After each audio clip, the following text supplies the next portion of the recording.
यश्चादितिष्ठति स्वर्यस्य च केवलं तस्मै ज्येष्ठाय ब्रह्मणे नमः।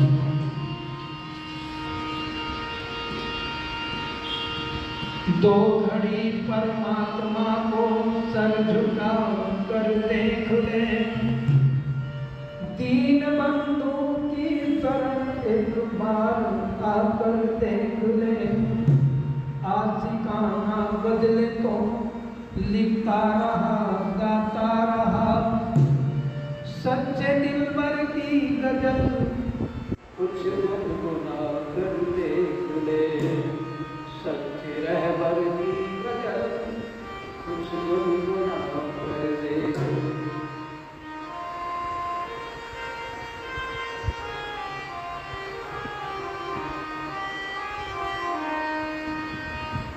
सारी सृष्टि दुल्हन सी सजी है, क्या अनोखी ये कारीगरी है।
घटाओं के संग दामनी है, क्या अनोखी ये कारीगरी है। इन घटाओं के संग दामनी है, क्या अनोखी ये कारीगरी है। सारी दृष्टि दुल्हन की सही है, क्या अनोखी ये कारीगरी है। तूने अनजान जानी नहीं है,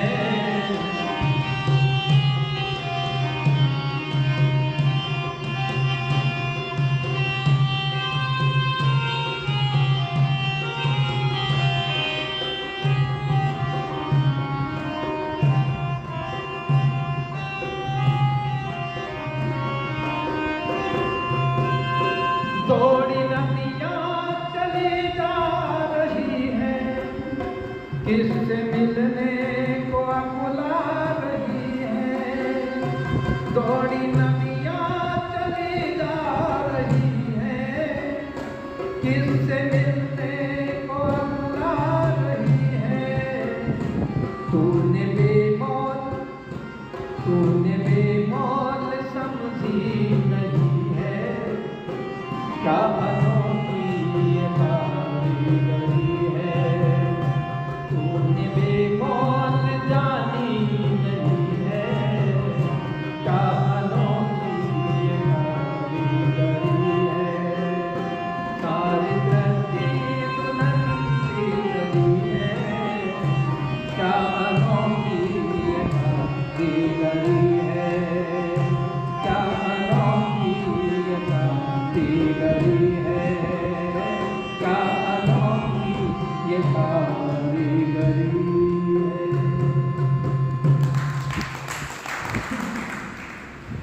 व्याख्यान वेदी पर विराजमान हमारे आर्य समाज के वरिष्ठ उप प्रधान डॉक्टर मिश्री लाल जी, उन्हीं के साथ में आए हैं साधुराम आर्य जी आतन से, उनके भाई हैं। हमारे आर्य समाज के बहुत ही स्वाध्यायशील और सर्वोदय जो हमारा प्रचार कार्य है, उस आश्रम को संभालते हैं शर्मा जी और भाई बने सिंह आर्य जी। सभी ब्रह्मचारी वृंद, हमारी श्रीमती जी, भाई अनुराग आर्य जी, इनका चैनल जो आप यहाँ पर कार्यक्रम सुनते हैं, हिसार दर्पण के नाम से उनका चैनल है, बहुत प्रचार करते हैं। तो भाई अनुराग आर्य जी, आपको कोई सुनना हो जो भी कार्यक्रम, तो उनके चैनल को सब्सक्राइब करें, लाइक करें और देखें, उसमें कितने बढ़िया बढ़िया भजन आपको मिलेंगे। मेरे साथ संगति कर रहे मास्टर जी। आज से तैयारी चल रही है, उत्सव मनाया जा रहा है। एक महान योगी, एक महान क्रांतिकारी, धर्म स्थापना के स्तंभ, धरती से पापों के बोझ को उतारने वाले, आर्य मर्यादाओं का रोपण करने वाले, दुष्ट महाबलियों को विनाश करने वाले और धर्म की स्थापना करने वाले, धर्म के प्रति अपने जीवन को लगाने वाले योगी, महान तपस्वी, ब्रह्मनिष्ठ, ज्ञाननिष्ठ, तपो आत्मा, आप्त पुरुष भगवान कृष्ण का जन्मदिन आप मना रहे हैं। परंतु किस रूप में मना रहे हैं, ये हमें सोचना है। आज संसार के लोग किस रूप में कृष्ण को मना रहे हैं, उसके जन्मदिन को मना रहे हैं, और किस आकलन से उस महापुरुष को देखते हैं। क्या इस पर विचार नहीं करना चाहिए? और ये षड्यंत्र के तहत हो रहा है, अपने महापुरुषों को बदनाम किया जाए। कृष्ण का जीवन कितना पवित्र और कितना उच्च कोटि का जीवन रहा। आज हम किसी से कहने लगे कि तुम्हारे पिताजी, तुम्हारे दादाजी तो बड़े भ्रष्टाचारी थे, बड़े चरित्रहीन थे, औरतों के कपड़े उठा लिया करते थे, औरतों को जो है छेड़ करके चलते थे रास्तों में, क्या कोई बर्दाश्त करेगा? क्या अपने माता पिता की ये आलोचना को सुनकर के किसी को अच्छा लगेगा? पर आज हमारे धर्म के ठेकेदार लोग जो हैं हमारे महापुरुषों को बदनाम कर रहे हैं। कृष्ण के चरित्र को ऐसा नीचा करके दिखाया व्याभिचार की दृष्टि से। और भागवत कथा को लिखने वाले को महर्षि स्वामी दयानंद जी लिखते हैं कि अगर तू मां के गर्भ में ही मर जाता तो समाज का इतना जो है पतन नहीं हो। कहां तक लिख दिया भगवान कृष्ण को? 16,108 स्त्रियां थी और फिर भी राधा भी प्रेमिका थी और पूजा के साथ में भी नाजायज संबंध थे। क्या दुष्टों को शर्म नहीं आती? क्या इन नालायकों को लिहाज नहीं आती अपने महापुरुष पर इस प्रकार के लाछन लगाते हुए? क्या कृष्ण ऐसे व्यक्तित्व थे जिसको महर्षि स्वामी दयानंद जी ने आप्त पुरुष लिखा है? और आप्त पुरुष किसको कहते हैं? जिसने अपने जीवन में कभी पाप नहीं किया हो और पाप करना तो दूर है उनके मन में विचार भी नहीं आया हो पाप करने का। ऐसे उस महान योगी को आप्त पुरुष लिखते हैं महर्षि स्वामी दयानंद जी महाराज सत्याग्रह प्रकाश में। लेकिन हम देख रहे हैं आज क्या करते हैं? मनिहारे का भेद बनाया, शाम चूड़ी बेचने आया। अकेली घेर रही मधुबन में, शाम तूने कैसी ठानी रे? ये रोज चलेगा, 2 दिन तक जो है मंदिरों में ये चलेगा। क्या हम चरित्र का हनन नहीं कर रहे हैं भगवान कृष्ण के? एक तरफ हम उनको भगवान मानते हैं और एक तरफ उनके चरित्र का हनन कर रहे हैं। आज जो विदेशी अधर्मी लोग जब हमसे प्रसन्न करते हैं तो हम निरुत्तर हो जाते हैं।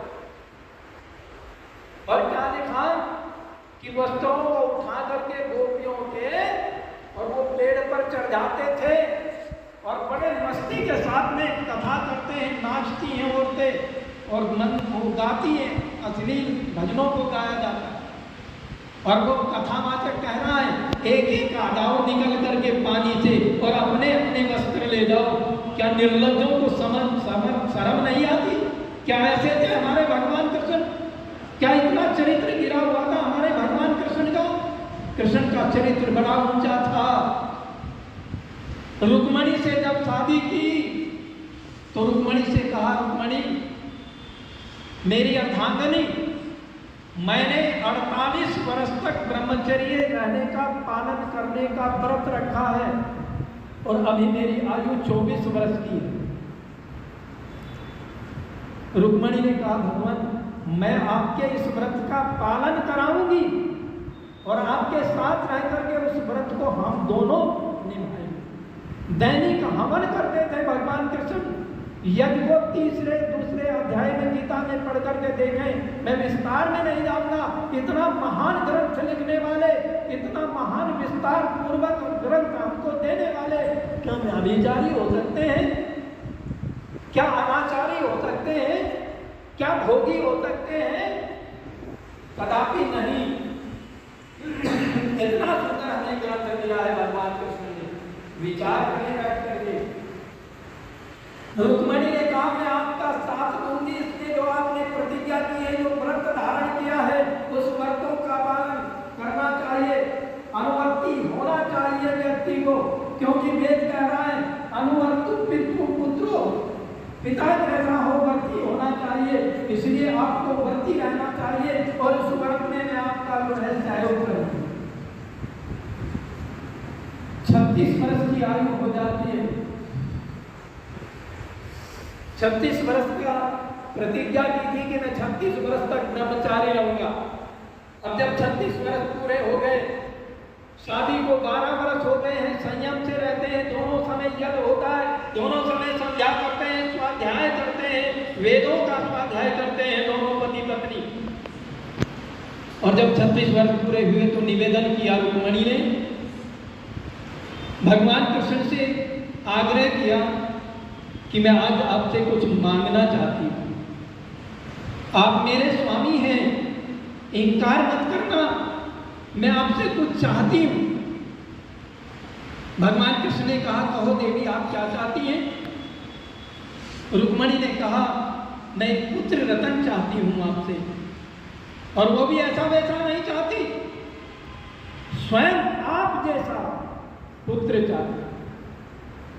भगवान कृष्ण ने कहा इसके लिए आपको 12 वर्ष और तपस्या करनी पड़ेगी, कि मैं तैयार हूं इसके लिए। और दोनों पति पत्नी निकल करके गए बद्री आश्रम, जिसको बद्रीनाथ आश्रम कहते हैं। वहां पर जाकर के 12 वर्षों तक तपस्या की, कंदमूल खा करके। और 12 वर्ष के बाद फिर गर्भाधान संस्कार हुआ 48 वर्ष की आयु में। जब 48 वर्ष की आयु में गर्भाधान संस्कार हुआ तो एक पुत्र रतन की प्राप्ति हुई, जिसका नाम था प्रद्युम्न। उस प्रद्युम्न को देख करके अचंभे में पड़ जाते थे लोग, पता नहीं कंफ्यूज हो जाते थे। और बाजी बात तो रुक्मणी भी कंफ्यूज हो जाती थी कि पता नहीं ये कृष्ण है या प्रद्युम्न। शेम बिल्कुल ऐसा कृष्ण के जैसा, इतना ऊंचा चरित्र भगवान कृष्ण का। आइए, बड़ा सुंदर गीत लिखा है मैंने।